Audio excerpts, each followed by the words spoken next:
C 2022 को result आइसक्यो सबैजना विद्यार्थी भाइ बहिनीहरू कोही कोही चाहिँ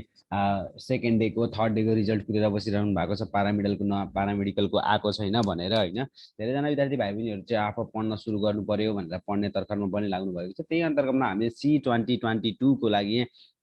हामीले के छ यसको लागि एडमिसन प्रोसेस पनि सबै कुरा खुलाइदिइसकेका छौँ त्यो भिडियोजमा डिटेलमा सबै के हुन्छ क्लासहरू सब कुरा डिटेलमा हामीले भनिदिइसकेको थियौँ यसमा पनि अलिकति केही कुरा थपिदिनु पर्यो किनकि पेमेन्ट गेटवेमा अलिकति कन्फ्युजन भएको कारणले गर्दा धेरैजना भाइ बहिनीहरूलाई त्यसको लागि म डिटेलमा यसमा एक्सप्लेनेसन गरिदिन्छु त्यसको बारेमा हेर्नु होला फेरि पनि भनिदिन चाहन्छु सिम्पली हाम्रो के छ क्लासहरू वैशाखको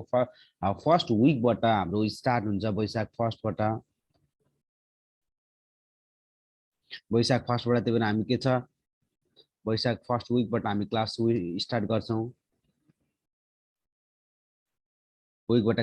गर्छौँ त्यही भएर हामीले यो चैतको 30 सम्म के छ एडमिसन प्रोसेसको लागि टाइम दिएको छु त्यही भएर त्यो बिचमा गर्ने विद्यार्थी भाइ बहिनीहरूलाई कति छ 20% हामीले के दिएको छौँ स्कलरसिप यानि कि डिस्काउन्ट दिएको छौँ त्यही भएर सबैजना विद्यार्थी भाइ बहिनीहरूले एडमिसन गर्न चाहेको विद्यार्थी भाइ बहिनीहरूले सबैजनाले के गर्ने इन्ट्रान्स नेपालमा म्यासेज गर्नु कि त तपाईँले दुईटा फोन नम्बरमा फोन पनि गर्न सक्नुहुनेछ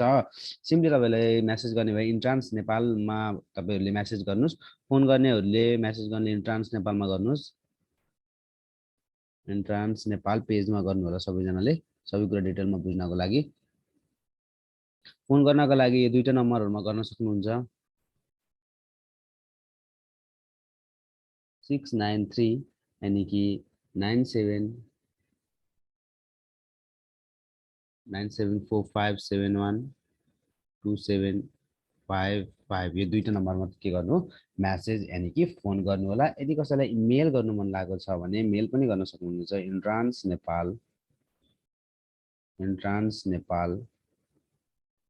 123@gmail.com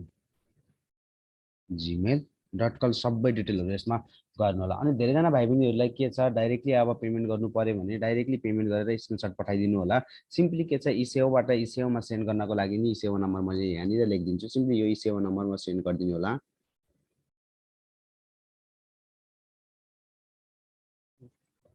यो इसेवा नम्बरमा सिम्पली तपाईले यदि कसैले इसेवाबाट सेन्ड गर्नु छ भने डाइरेक्टली यो सेन्ड मनीमा गएर इसेवाबाट सेन्ड गर्नु होला ताकि कुनै पनि टप अप नगर्नु होला कहिले पनि यो नगर्नु सेन्ड मनीमा गएर तपाईहरुले अमाउन्टहरु शेयर गरिदिनु सेन्ड मनीमा जानुस् यस्तो वाला आउँछ इसेवा आइडी यो नम्बर यहाँनिर राखिदिनुस् अमाउन्ट राखिदिनुस् केको लागि हो अमाउन्ट यहाँनिर राखिदिनुस् सिम्पली